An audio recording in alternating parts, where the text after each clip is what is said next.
Sebelum melanjutkan, jangan lupa subscribe dulu, terima kasih. Bab 392, Rumah Gua dibuka. Pendekar, biar aku perkenalkan mereka, kata Lei Dao sambil menarik Jian Wushuang. Ini Buser, pemabuk berat. Lei Dao menunjuk seorang pemuda berjubah putih, yang tampak mabuk. Dengan mata gelisah, pria itu tampaknya menjalani kehidupan yang tidak bermoral. Ini Yao Mei, roh yang sepenuhnya jahat. Jian Wushuang melihat wanita cantik dengan tubuh seksi menatapnya dengan senyum palsu. Dia takut. Ini Yun He. Lei Dao menunjuk ke seorang pria parubaya, yang senyum lembutnya seperti angin musim semi yang lembut. Kamu telah bertarung dengan si Plus Ling, jadi tidak perlu memperkenalkannya, kata Lei Dao. Saya pendekar pedang, senang bertemu dengan Anda, kata Jian Wushuang sambil tersenyum.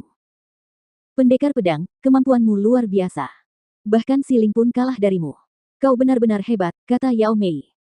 Mendengar ini, si Plus Ling tidak dapat menahan diri untuk tidak melengkungkan bibirnya. Trik kecil. Tidak pantas disebut, kata Jian Wushuang dengan rendah hati. Itu bukan trik kecil.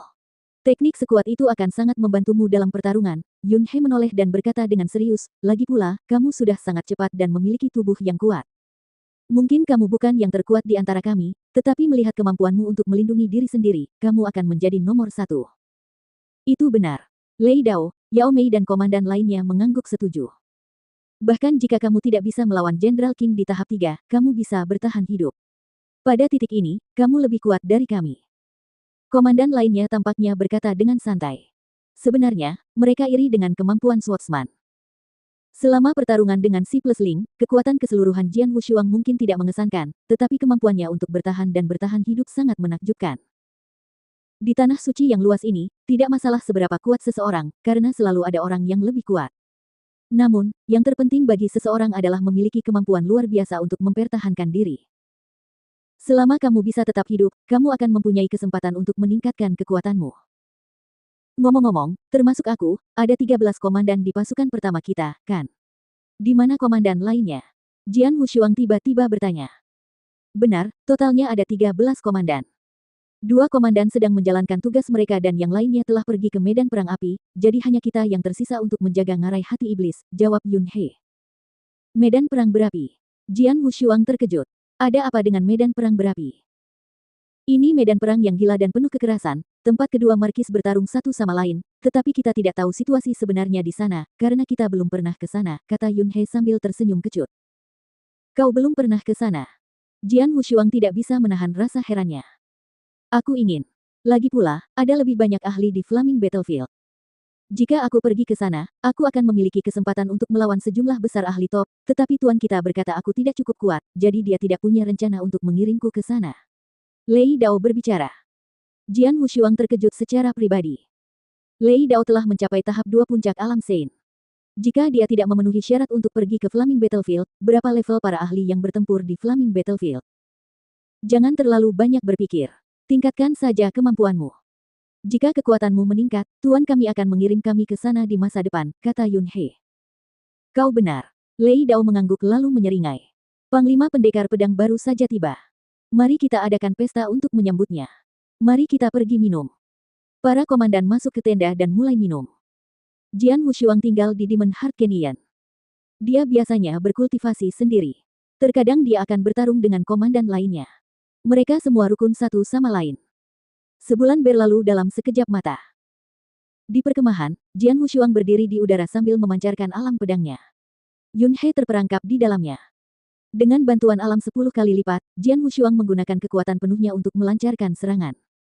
Meskipun Yun He dapat menangkis semuanya, dia masih dalam posisi yang kurang menguntungkan.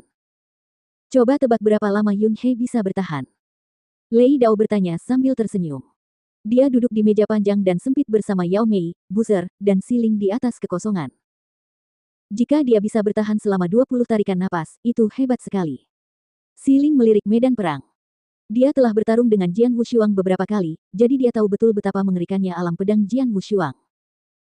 Jika Jian Wushuang tidak menampilkan alam pedang, si Plus Ling dapat dengan mudah mengunggulinya, tetapi begitu alam pedang ditampilkan, ia langsung kehilangan kendali. Si Plus Ling tahu bahwa apa yang paling menyiksanya adalah perasaan tertekan di alam pedang. Dia memiliki kekuatan besar, tetapi tidak bisa menunjukkan semuanya. Saya berhenti. Setelah beberapa saat, Yun He menyerah. Segera dia dan Jian Wushuang kembali. Pendekar, alam pedangmu begitu menekanku. Yun He mendesah. Jian Wushuang tersenyum. Dia sering berdebat dan minum dengan para komandan ini, jadi mereka saling mengenal. Para komandan ini memang kuat.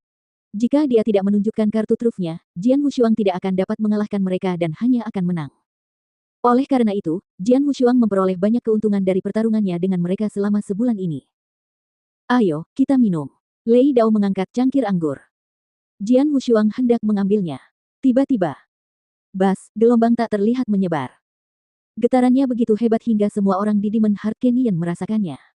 Ini, ekspresi mereka berubah. Wui ha, plus wui ha, plus wui ha, plus wui ha, plus wui ha, plus wui ha, plus. Jian Wushuang dan komandan lainnya muncul di langit dan melihat ke dasar ngarai. Mereka melihat aliran energi Qian mengalir keluar.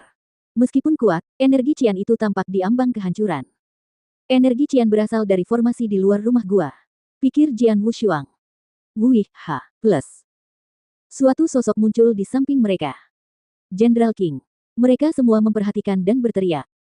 Formasi itu akan hancur. Jenderal King menghela napas dan kemudian memberi perintah. Beritahu tuan kami.